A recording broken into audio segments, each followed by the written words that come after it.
খাবো অতীন, খাবার খাবো, যে সে খাবার নয়,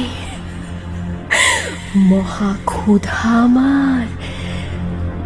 আমাকে জাগিয়েছ অনেক কাল পরে আর জিজ্ঞেস করছো অতীন।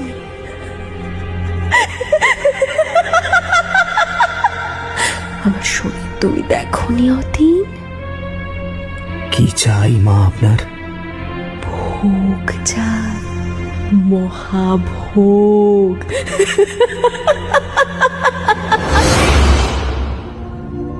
ইনি যে সে দেবী নন, ইনি দশ মহাবিদ্যার নবম মহাবিদ্যা, ভয়ঙ্করী দেবী মাতঙ্গী।